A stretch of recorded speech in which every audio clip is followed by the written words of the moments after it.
the blessings of the Hindu gods to begin my short inspirational video on Swamy Ayappa. Ayappo, Swamy, Swamy Ayappo. I met Swamy Ayappa last year, and the blessings in general, it goes like this. Sarvamangala Mangalye Shive Sarvata Sadike Sharanye Triambage Gauri Narayani Namostute. Last year, I channeled lots of Shaivite energy, and that was a bit unsuitable for where I live right now because there's a lot of Vishnu energy here. A lot of wealthy people, very stable families with, the whole deal.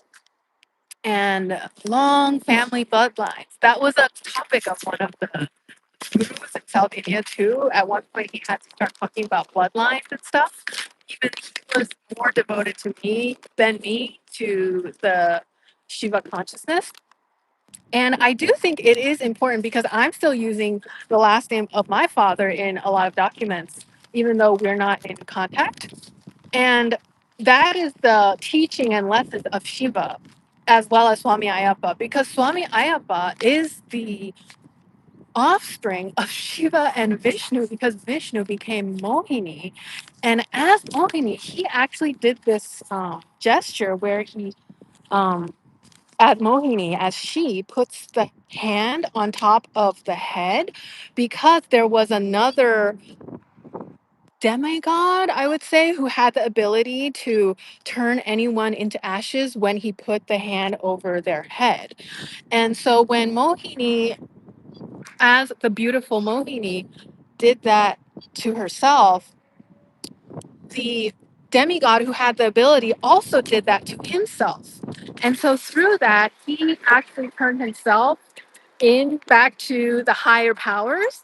And from that, I really reflected on what it means to be a Tantra in the 21st century, practicing Tantra in the 21st century, because you do get siddhis like turning people into ashes or premonitions of the future or sixth sense of what people are thinking about. And devoting yourself to Swamy Ayappa or these types of giving back your tantric powers is sometimes necessary, because when you become too imbalanced with the normies around you or muggles around you, it doesn't matter if you went to Hogwarts at that point, because Hogwarts isn't going to restore the balance of, the environment, the cosmic consciousness. And so once, if this guy who has the power to, turn people into ashes with this hand gesture gets out of touch with his reality, then he might be turning in, good people into ashes. And sometimes that's not good for the Hindu multiverse. Even if he was in a different universe than our current universe, our current YouTube universe, that is still going to have ripple effects to our universe.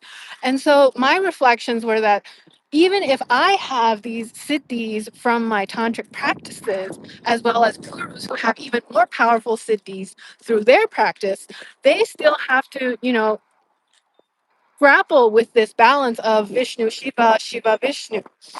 And maybe they have their own versions of Mohini who come around and say, even if you can turn in people into ashes, the same power applies to you, regardless of your ethnic orientation, ethnic background, etc. And Swamy Ayappa is also, this is the second part I want to talk about, placed on top of really steep stairs. And even when they are worshiping him here in the United States, they replicate the stairs. And we light the diya each step of the stairs to reach the Swamy Ayappa consciousness. And for me, that also is kind of metaphorical of the tantric path, because you can't expect the lights to always be lit directly to Swamy Ayappa. You have to take the steps personally And at some point, you may want to give up because there are 18 steps and you have to eliminate 18 of those, what do you say, distractions towards enlightenment. So Swami Ayappa has already achieved Hindu enlightenment in the Hindu universe.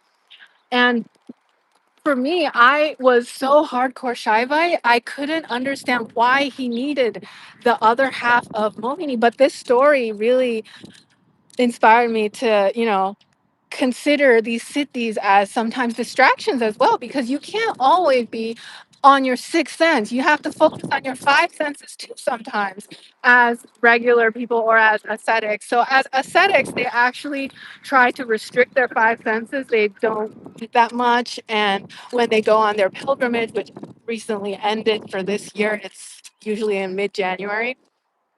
And even for the five senses, once you restrict it with bhang or whatever you're trying, meditation, yoga, etc., sometimes it helps to come back to the Mohini universe and reflect on why Mohini loves the bees and the birds, why Mohini is still sensual and putting on her makeup, and the fact that she gave birth to Swami Ayappa. It's just wow. For me, I love the story. I watched it on YouTube, and I think they should really emphasize the sixth sense aspect a bit more in the future, because now people are having their tantric journeys, and they can't really tap into that unless they've met an Indian person from South India, and they're not really outspoken about it that much compared to the North Indians. So I was really fortunate to have met a pundit who is really devoted. I'm not sure if he's ascetic himself, but he seemed like it.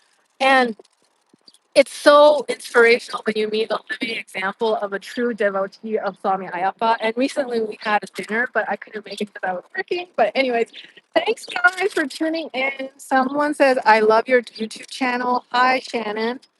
Hi, Sky Driver.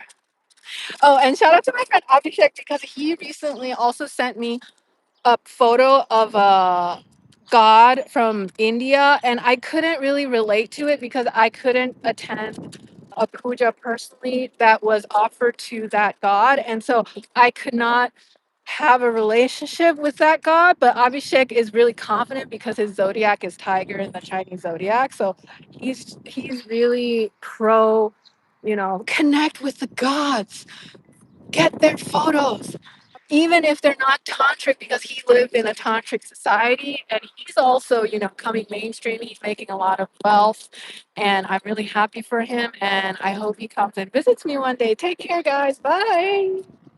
How do I shut this? Okay, here. Take care.